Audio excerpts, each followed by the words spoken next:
परिचय। ये जंगल के बीच में है। शोधकर्ता भूमि पर पड़ी हुई सूखी पत्तियों में से एक पौधे की जांच कर रहे हैं।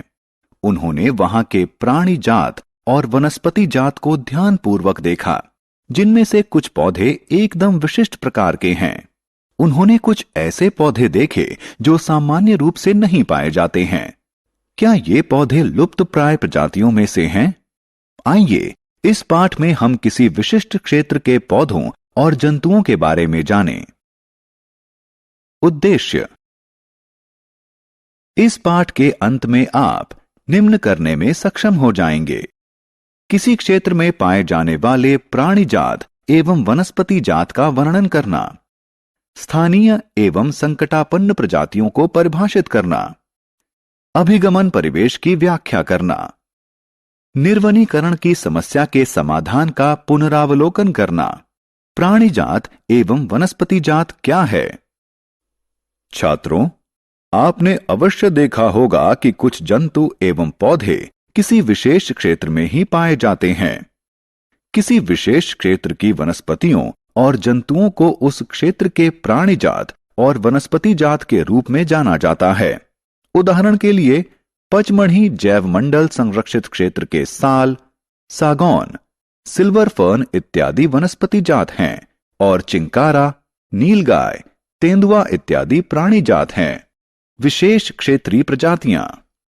आइए अब हम विशेष क्षेत्रीय प्रजातियों के बारे में जानें। यहां आप यह जान लें कि आबादी का वह समूह जो संकरण में सक्षम होता है प्रजाति कहलाता है। एक ही प्रजाति के सदस्यों में समान लक्षण होते हैं। मैं आपसे एक आसान प्रश्न पूछता हूं, क्या आपने सेब का पेड़ दक्षिण भारत में देखा है? नहीं ना। सेब के पेड़ सामान्य रूप से उत्तर भारत में पाए जाते हैं। इस तरह केवल किसी विशेष क्षेत्र में पाए जाने वाले पौधे एवं जंतु विशेष क्षेत्रीय प्रजातियां कहलाते हैं। वे कहीं और नहीं पाए जाते हैं। विशेष प्रकार के जंतु या पौधे किसी विशेष क्षेत्र, राज्य या देश के लिए विशेष क्षेत्रीय हो सकते हैं। विशेष क्षेत्रीय प्रजातियों के उदाहरण। ये दो पचमढ़ी जैव मंडल संरक्षित क्षेत्र के वनस्पति जात हैं।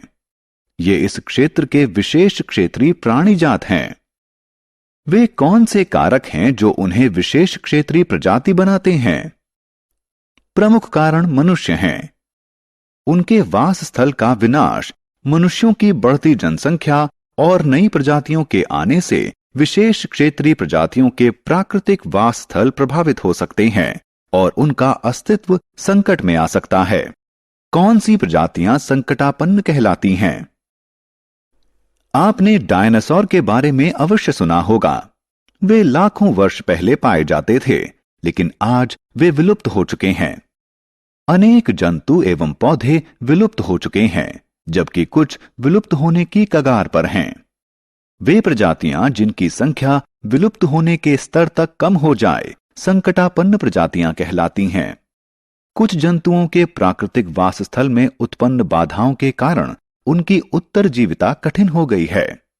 आप यह जानने के लिए उत्सुक होंगे कि क्या संकटापन्न प्रजातियों का कोई रिकॉर्ड रखा गया है? ठीक है, रेड डाटा पुस्तक वह स्रोत पुस्तक है जिसमें समस्त संकटापन्न जंतुओं एवं पौधों का रिकॉर्ड रखा जाता है। प्रवास क्या है?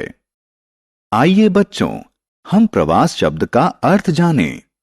प्रत्येक वर्ष कुछ प्रजातियों का किसी विशेष उद्देश्य, जैसे प्रजनन या जलवायु की स्थितियों से बचने के लिए अपने वास स्थल से कुछ निश्चित समयावधि के लिए किसी अन्य स्थान पर जाना, उनका प्रवास कहलाता है। निर्वनीकरण की समस्या का समाधान। हम वनों से अनेक चीजें प्राप्त करते हैं। गोंद, राल, जूट और कागज महत्वपूर्ण उत्पाद हैं जो वन से प्राप्त कच्चे माल से बनाए जाते हैं। क्या आप कागज के विकल्प की उपलब्धता के बारे में विचार कर सकते हैं? क्या होगा यदि हमारे लकड़ी ना होती? ठीक है, इन सभी प्रश्नों का सरल उत्तर कागज का पुनः चक्रण है। कागज को 5 से 7 बार पुनः चक्रित किया जा सकता है। कागज के पुनः चक्रण से न सिर्फ वृक्षों को बचाया जा सकता है, बल्कि ऊर्जा व जल भी बचाया जा सकता है। इसलिए हमें कागज बचाना चाहिए, इसका पुनः इस्तेमाल करना चाहिए और इसका पुनः चक्रण करना चाहिए। तुमने बहुत अच्छी बात कही, लेकिन कागज का पुनः चक्रण केवल निर्वनीकरण को नियंत्रित करने का अस्थायी उपाय है। क्या तुम निर्वनीकरण की समस्या का कोई स्थायी समाधान बता सकते हो? हाँ, यह पुनः वनरोपण है। नष्ट हुए वनों के स्थान पर नए वृक्ष लगाना पुनः वनरोपण कहलाता है। सारांश। आइए हमने जो कुछ सीखा है उसे संक्षेप में दोहराएं। किसी विशेष क्षेत्र में पाए जाने वाले पौधे एवं जंतु प्राणी जात एवं वनस्पति जात कहलाते हैं। जिन प्रजातियों के विलुप्त होने का खतरा है उन्हें संकटापन्न प्रजातियां कहा जाता है। प्रत्येक वर्ष कुछ प्रजातियों का अपने वास स्थल से कुछ निश्चित समयावधि के लिए किसी अन्य स्थान पर जाना उनका प्रवास कहलाता है।